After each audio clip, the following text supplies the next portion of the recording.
Hello मेरे प्यारे दोस्तों, मैं हूं आपका दोस्त अभिषेक और स्वागत करता हूं आप सभी का एक छोटे से परिवार अभिषेक स्टडी जोन में। ठीक है, हम लोग पढ़ रहे हैं केमिस्ट्री का पहला चैप्टर जिसका नाम है रासायनिक अभिक्रिया एवं समीकरण। आज मैं प्रयास करूंगा कि ये जो चैप्टर है इसका ये आखिरी वीडियो होगा। ठीक है, यानी आज ये चैप्टर आपका पूरी तरीके से कंप्लीट होने वाला है। ठीक है, अभी तक हम लोगों ने बहुत सारे टॉपिक्स को कवर कर लिया है और आज केवल 4 टॉपिक्स ही बचे हैं, जिसमें क्या है, पहला जो हमारा टॉपिक है वो क्या है, ऊष्माक्षेपी अभिक्रिया। क्या है? ऊष्मा छेपी छेपी अभिक्रिया। क्या है? ऊष्मा छेपी अभिक्रिया। ठीक है, यानी एक ऐसी अभिक्रिया, ऊष्मा छेपी अभिक्रिया क्या होती है, तो एक ऐसी अभिक्रिया जिसके होने के फलस्वरूप हमें क्या होता है, तो ऊष्मा की प्राप्ति होती है। यानी ऊष्मा छेपी जो अभिक्रिया होती है वो कही भैया आप मुझसे ऊष्मा लो, ऊष्मा लो, ऊष्मा लो, मैं बहुत सारी ऊष्मा आपको दूंगी। यानी एक ऐसी अभिक्रिया जिसके कंप्लीट होने के पश्चात हमें बहुत ज्यादा मात्रा में क्या प्राप्त होती है, ऊष्मा प्राप्त होती है। ठीक है, यानी एक ऐसी अभिक्रिया, अभिक्रिया का वह प्रकार, अभिक्रिया अभिक्रिया जिसमें हमें हमें क्या प्राप्त होती है, हमें ऊष्मा प्राप्त होती है। यानी वह अभिक्रिया जो कंप्लीट होने के बाद क्या देती है, तो ऊष्मा देती है, ऊष्मा देती है। इस प्रकार की अभिक्रिया को हम क्या बोलते हैं, तो ऊष्माक्षेपी अभिक्रिया। अब ऊष्माक्षेपी अभिक्रिया तो होती क्या है, तो चलिए ध्यान दें। उसके लिए हम क्या उदाहरण ले सकते हैं, तो हम मेथेन को जब ऑक्सीजन की उपस्थिति में जलाते हैं, methane plus O2 change to क्या होता है, तो कार्बन डाइऑक्साइड में चेंज होगा और प्लस H2O में। अब इसको बैलेंस कर लीजिएगा आप। कैसे बैलेंस करेंगे हम, तो हाइड्रोजन 2 है, यहाँ हाइड्रोजन कितना है, 4 है। ठीक है, इसको हम बैलेंस कैसे कर सकते हैं, तो टू कर लीजिए O2, क्या कर लीजिए, 2O2 कर लीजिए, यहाँ पे 2O2, यानी मेथेन को हम, और यहाँ पे 2H2O। ठीक है, 2H2 4 और 2 और ये 2 4। ठीक है, यानी जब एक ऐसी अभिक्रिया जिसमें हम, जो अभिक्रिया कंप्लीट होने के बाद क्या करती है, ऊष्मा देती है। ठीक है, तो वो उस अभिक्रिया को हम क्या बोलते हैं, ऊष्मा छेपी अभिक्रिया। अब ऊष्मा छेपी के बहुत सारे उदाहरण होते हैं, जो कि आपका जो बायो का एक बहुत ही महत्वपूर्ण क्वेश्चन है। क्या है कि श्वसन एक प्रकार की ऊष्मा छेपी अभिक्रिया है। क्या है? श्वसन भी एक प्रकार की क्या है, श्वसन श्वसन एक ऊष्मा छेपी अभिक्रिया है। क्या है? श्वसन एक ऊष्मा छेपी अभिक्रिया है। इस स्टेटमेंट को याद रखिएगा। क्यों है? अभिक्रिया है। जब हम श्वसन करते हैं तो ग्लूकोज का ऑक्सीकरण होता है। क्या होता है? ग्लूकोज का ऑक्सीकरण होता है और हमें उसमें बहुत सारी ऊष्मा और एनर्जी मिलती है, जिसके माध्यम से हम क्या करते हैं, काम को करते हैं। ठीक है, यानी उसके हिसाब से श्वसन भी क्या हो गई, एक ऊष्मा छेपी अभिक्रिया है। ठीक है, इसके बाद आती है हमारी ऊष्मा शोषी अभिक्रिया। ठीक है, ऊष्मा ऊष्मा शोषी अभिक्रिया क्या होती है, ऊष्मा शोषी अभिक्रिया। ठीक है, यानी एक ऐसी अभिक्रिया, अब देखिए ऊष्मा शोषी अभिक्रिया का मतलब ऐसी रिएक्शन जिसको होने के लिए ऊष्मा की जरूरत पड़ती है। ठीक है, यहाँ पे क्या हो रहा था कि ऊष्मा दे रही थी, कह रही थी ले लो मेरे से जितना ले सकते हो ऊष्मा ले लो। ठीक है, लेकिन यहाँ ऊष्मा शोषी यानी ये कहेगी भैया मुझे क्या चाहिए, ऊष्मा दो, नहीं तो मैं नहीं होंगी। ठीक है, यानी एक ऐसी अभिक्रिया जिसको कंप्लीट होने के लिए क्या चाहिए, तो ऊष्मा की आवश्यकता पड़ती है। ठीक है, ऊष्मा की आवश्यकता पड़ती है। ठीक है, अब इसके लिए हम रिएक्शन क्या ले सकते हैं, तो रिएक्शन हम ले सकते हैं, चाहे लिख लीजिए इसके बारे में। ऐसी अभिक्रिया ऐसी अभिक्रिया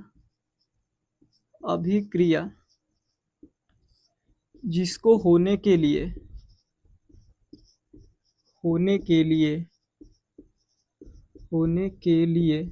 ऊष्मा की आवश्यकता हो। क्या हो?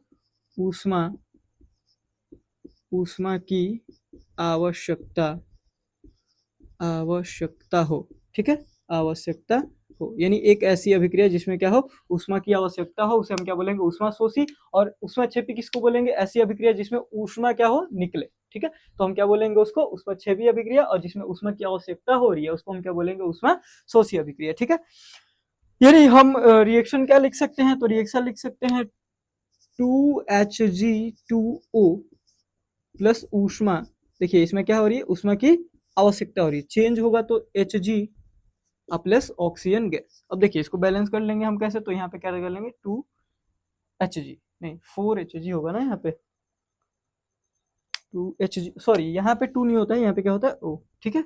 ये हो जाएगा आपका 2H, यानी ये इक्वेशन कैसी है, बैलेंस है, ठीक है। यानी ऊष्मा, मैं उम्मीद करूंगा कि आपको ऊष्माक्षेपी और ऊष्माशोषी अभिक्रिया समझ में आएगी। एक बार मैं फिर से आपको रिकॉल करवा देता हूँ क्या होती है ऊष्माक्षेपी अभिक्रिया। यानी एक ऊष्माक्षेपी अभिक्रिया क्या होती है, तो ऊष्माक्षेपी एक ऐसी अभिक्रिया जो कंप्लीट होने के बाद क्या करती है, तो ऊष्मा को क्या करती है, तो ऊष्मा बाहर निकालती है, ठीक है, यानी ऊष्मा हमें देती है, ठीक है। ऊष्मा शोषी क्या हो जाएगा, तो एक ऐसी अभिक्रिया जिसमें या जिसको कंप्लीट होने के लिए क्या करती है, ऊष्मा की आवश्यकता होती है, उसे हम क्या बोलेंगे, ऊष्मा शोषी अभिक्रिया, ठीक है। चलिए अब हम बात करेंगे इस चैप्टर के सेकेंड लास्ट टॉपिक, जिसका नाम है संक्षारण, ठीक है। संक्षारण का नाम आप लोगों ने बहुत बार सुना होगा या बहुत जगह आप लोगों ने देखा होगा, ठीक है। अब ये संक्षारण होता क्या है, तो जब धातुएं, यानी जितनी भी धातुएं होती हैं वो अपने आसपास, जैसे पानी हो गया, नमी हो गया, इन सब चीजों से रिएक्ट करके क्या करती हैं, तो रिएक्ट करके ये आप कमजोर हो जाती हैं, ठीक है। रिएक्शन करने के बाद क्या होती हैं, तो संपर्क में आती हैं और ये संक्षारित हो जाती हैं। यानी हम कह सकते हैं कि जितनी भी धातुएं इस पृथ्वी पे मौजूद हैं वो क्या होती हैं, तो हवा, पानी, नमी, इन सब की वजह से क्या होती हैं, तो संक्षारित होने लगती हैं समय समय पे, यानी वो खुद कमजोर होने लगती हैं और अपने मूल अस्तित्व को खो देती हैं। इसे हम क्या बोलते हैं, तो संक्षारण कहते हैं, ठीक है। यानी धातुएं धातुएं पानी, हवा, नमी से अभिक्रिया करके करके करके अपने मूल रूप को खो देती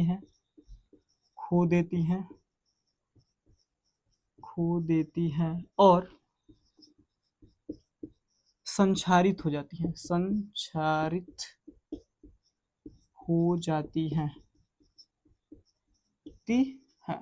ठीक है। जैसे आप लोगों ने देखा होगा लोहे का जंग लगना, क्या देखा होगा आप लोगों ने, लोहे का जंग लगना।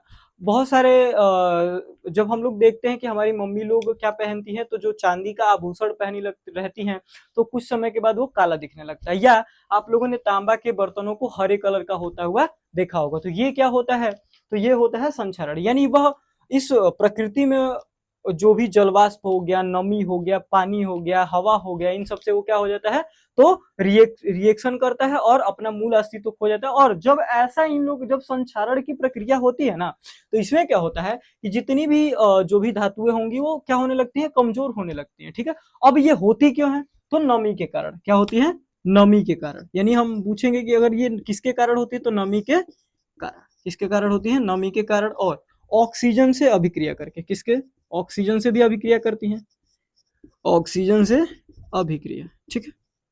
अब मान लीजिए कि कोई पूछे कि संक्षारण से बचने के क्या उपाय हैं भाई, हम संक्षारण को, आप लोगों ने देखा होगा कि संक्षारण से हम बचाने के लिए क्या करते हैं, तो नॉर्मल हम क्या करते हैं, तो जो भी हमारे घर पे वस्तुएं होती हैं उनको क्या करते हैं, तो उनको पेंट कर देते हैं। क्या कर देते हैं, पहला हम कह सकते हैं पेंट करना। क्या करना, पेंट करना। या एक होता है गैल्वेनीकरण। क्या होता है, गैल्वेनीकरण। अब ये क्या होता है, गैल्वेनीकरण। गैल्वेनीकरण का मतलब होता है कि जो भी हमारे पास धातु है, उस धातु पे हम क्या करते हैं, तो जिंक की एक लेयर चढ़ा देते हैं। क्या कर देते हैं, तो एक जिंक की लेयर चढ़ा देते हैं, जिंक की एक परत चढ़ाना,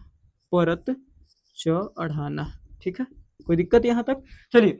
तो ये हो गया हमारा संक्षारण। इसके बाद हमारा आता है सबसे इस चैप्टर का लास्ट और अंतिम टॉपिक, जिसका नाम है विकृत गंधिता। क्या नाम है इसका, विकृत गंधिता। क्या आता है, विकृत गंधिता।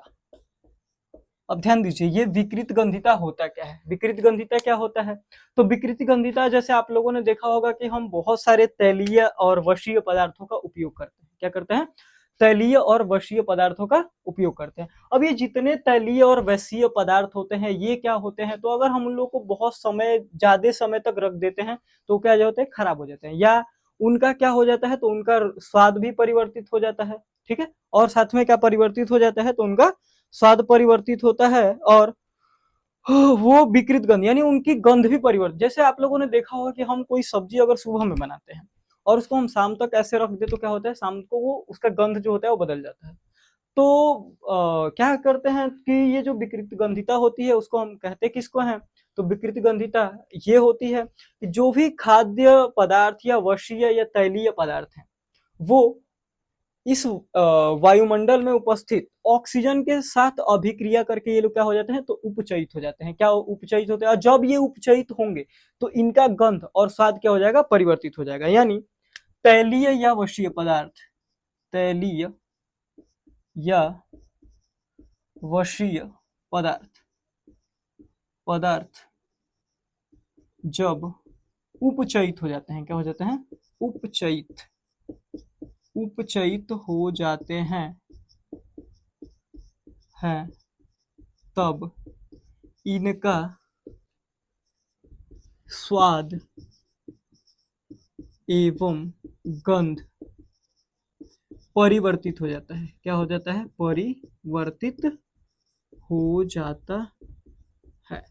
ठीक है, परिवर्तित हो जाता है। ठीक है, तो इनका जो होता है वो स्वाद परिवर्तित है। लेकिन आप लोगों ने एक चीज और देखा होगा कि जो हम दुकान से चिप्स खरीद के खाते हैं वो भी तो एक तैलीय पदार्थ है, लेकिन वो कभी खराब नहीं होता है। तो मेरा आप लोगों से यही एक क्वेश्चन रहेगा कि चिप्स के पैकेट में क्या भरा जाता है, यानी आप लोग के लिए एक होमवर्क रहेगा, क्या रहेगा, HW।